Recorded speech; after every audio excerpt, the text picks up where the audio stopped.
এর পরবর্তী সময় থেকেই কিন্তু এই শ্রীধাম বৃন্দাবনে হোলি উৎসবের বা দোল উৎসবের প্রচলন হলো।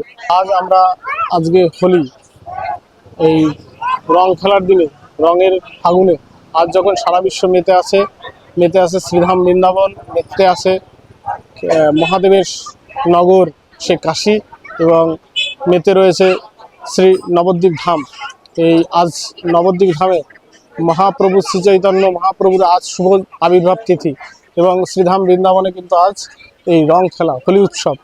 এই হোলি উৎসবের পৌরাণিক উপাখ্যান হলো, আপনারা এর মধ্যে শুনেছেন যে হোলিকা প্রহ্লাদের বিষয়বস্তু, এবং শ্রীধাম বৃন্দাবনে যেটা মানা হয়, একদিন ভগবান শ্রীকৃষ্ণ, আপনারা জানেন যে যখন কালীয় নাগকে তিনি যখন দমন করেছিলেন, সেই অবস্থায় কালীয় নাগের যে বিষ, সেই বিষের কারণে কিন্তু ভগবান শ্রীকৃষ্ণের শরীর নীলবর্ণ হয়ে গেছিল, কালো বর্ণ হয়ে গেছিল।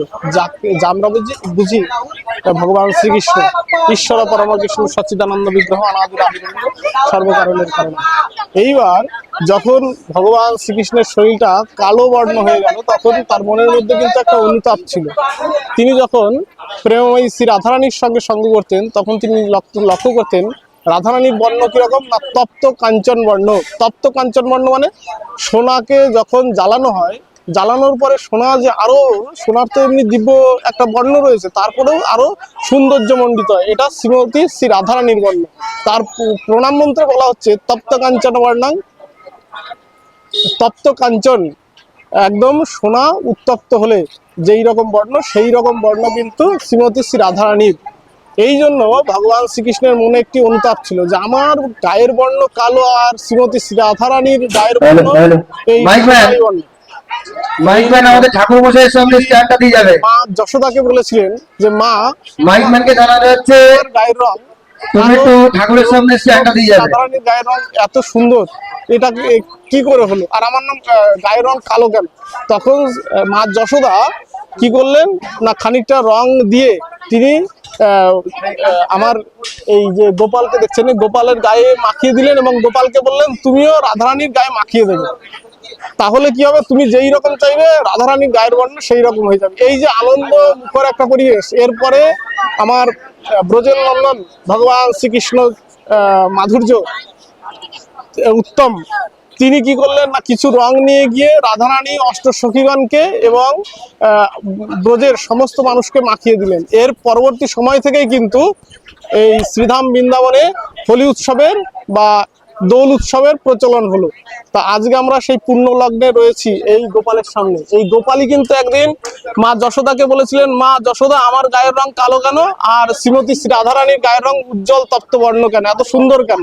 এটা কি কোনো রকম ভাবে মীমাংসা করা যায়? তখন মা যশোদা বলেছিলেন যে তুমি কিছু রং নাও, রং নিয়ে নিজেও মাখো, সকলকে মাখিয়ে দাও, তুমি যেই রকম চাইবে সেই রকমই তার গায়ের রং হয়ে যাবে। এখান থেকে কিন্তু দোল উৎসবের শুভ সূচনা। এবং যারা আমরা রাধাকৃষ্ণের যারা ভক্ত রয়েছি সারা বিশ্বে, তারা সকলে কিন্তু আজকের এই পবিত্র দিনটাকে খুব পবিত্রতার সঙ্গে মানা হয়। এবং এই যে দোল উৎসবের একটা কিন্তু বিশ্বব্যাপী একটা উদ্দেশ্য রয়েছে। উদ্দেশ্যটা কি না, এই বিশ্ব ব্রহ্মাণ্ডের যিনি সৃষ্টি করেছেন, তিনি কিন্তু এই সমস্ত মানুষ চরাচর এই বিশ্ব ব্রহ্মাণ্ডকে সৃষ্টি করেছেন। এবং আপনারা যখন অঞ্চল ভেদে দর্শন করবেন, তখন বিভিন্ন মানুষের গায়ের রং কিন্তু বিভিন্ন রকম হয়। যেই রকম আপনারা যদি সাউথ আফ্রিকায় যান এবং ওয়েস্ট ইন্ডিজ যান, তাহলে দেখবেন তাদের গায়ের রং কিন্তু অনেক রকম। আমাদের ভারতবর্ষেও বিভিন্ন প্রান্তের মানুষের গায়ের রং বিভিন্ন রকম হয়ে থাকে।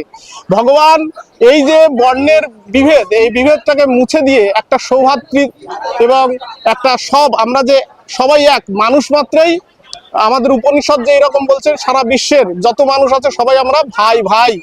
এই যে ভ্রাতৃত্ববোধ, শুধুমাত্র দেহের বর্ণের গায়ের রং দিয়ে আমরা যাতে দূরত্ব রচনা না করি। গায়ের বর্ণ একসময় অগ্নিতে বা আমরা যখন মরে যাব তখন কিন্তু চিতায় ভস্মীভূত হয়ে যাবে, এবং তখন কোনো বর্ণ থাকবে না, তখন শুধু ছাই থাকবে। আমাদের এই যে দেহের যে বর্ণ, এই নিয়ে আমাদের মধ্যে কোনো যাতে বিভেদ না থাকে, তাই এই ঐক্যের বন্ধনের একটি মহান মিলন কিন্তু এই হোলি উৎসব, এই দোল উৎসব। এবং এই আবির বা বিভিন্ন রং যখন বিভিন্ন মানুষকে মাখানো হয়, তখন তার দেহের যে বর্ণ সেটা কিন্তু লুপ্ত হয়ে যায়। তাৎক্ষণিক আনন্দের একটি বর্ণ, সৌভ্রাতৃত্বের বর্ণ এবং আমরা যে সবাই এক এক বিশ্ব সেই সৃষ্টিকর্তার সন্তান, এবং সবাই যে ভাই ভাই, এই সৌভ্রাতৃত্ববোধ জাগ্রত হয়। এই মহান ঐক্যের চিন্তা ভাবনা নিয়ে আমাদের আর্য ঋষিরা, মহান মুনি ঋষিরা কিন্তু এই হোলি উৎসব, দোল উৎসবের প্রচলন করেছিলেন। তাই আপনারা সকলে আসুন, এই যে মা যশোদার প্রিয় যে নন্দন, নন্দের নন্দন, সেই যে বৃন্দাবনেশ্বর ভগবান শ্রীকৃষ্ণচন্দ্র, তিনি এই দোল উৎসবের, এই ঐক্যের, এই সম্প্রদায়হীনতার একটা, সবাই যেন ভ্রাতৃত্ববোধে একত্রিত হয়ে এই মহান উদ্দেশ্য নিয়ে কিন্তু আজকে হোলি উৎসব, দোল উৎসবের সূচনা করেছিলেন।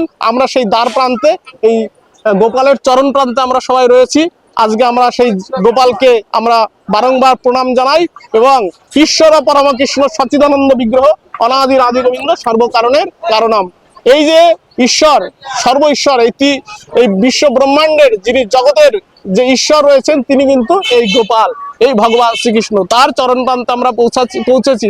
এবং আপনারা জানেন যে মা যশোদা কিন্তু দাম বন্ধন করেছিলেন, ভগবানকে বেঁধেছিলেন, এই বাঁধতে পারেননি, তবুও মায়ের স্নেহের কারণে তিনি কিন্তু বন্ধন করেছিলেন, একমাত্র মাতৃ স্নেহের কারণে।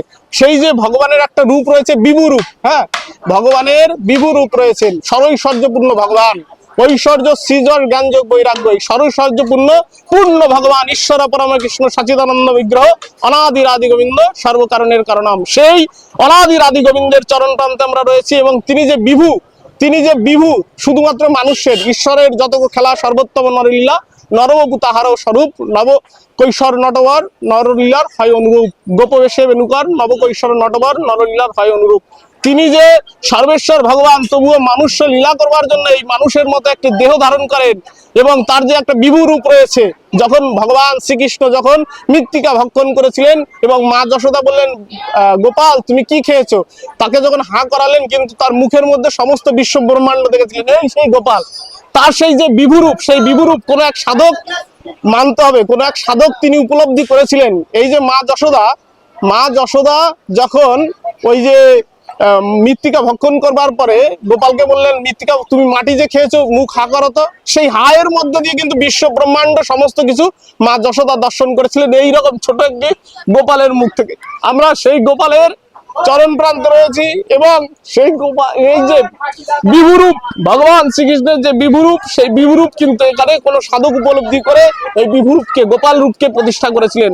আজ এই শুভ আমাদের ঐক্য ভ্রাতৃত্বের একটি মহান মিলন উৎসব, এই দোল পূর্ণিমায় আমরা কিন্তু সেই পরম ভগবান শ্রীকৃষ্ণ ঈশ্বর পরমকৃষ্ণ সচ্চিদানন্দ বিগ্রহ অনাদির আদি গোবিন্দ সর্বকারণের কারণম, সেই সর্বকারণের কারণ পরম যিনি যোগীগণ যার আরাধনা করেন, মুনিগণ যার আরাধনা করেন, গন্ধর্বগণ যার আরাধনা করেন, সমস্ত দেব দেবতা মহাদেব যার আরাধনা করেন, মহাকালী যার আরাধনা করেন, এবং সবাই মহাদেবের দেব মহাদেব দিগম্বর বেশে শ্মশানে থেকে যার পূজা অর্চনা করেন, যার আরাধনা করেন, ধ্যান করেন, সেই ত্রিলোকের নাথ ভগবান অনাদির আদির গোবিন্দের চরণ প্রান্তে আমরা পৌঁছেছি। আমরা সৌভাগ্যবান, এবং আপনারাও সৌভাগ্যবান যে আজকে শুভ এই মুহূর্তে আপনারা সকলে মিলে এই গোপালের বিভু রূপ দর্শন করলেন।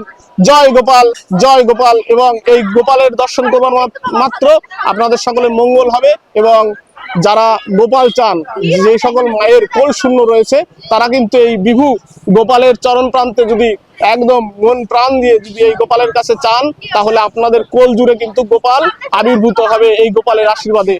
জয় গোপাল, জয় শ্রীকৃষ্ণ, জয় অনাদির আদি গোবিন্দের জয়, জয় মা।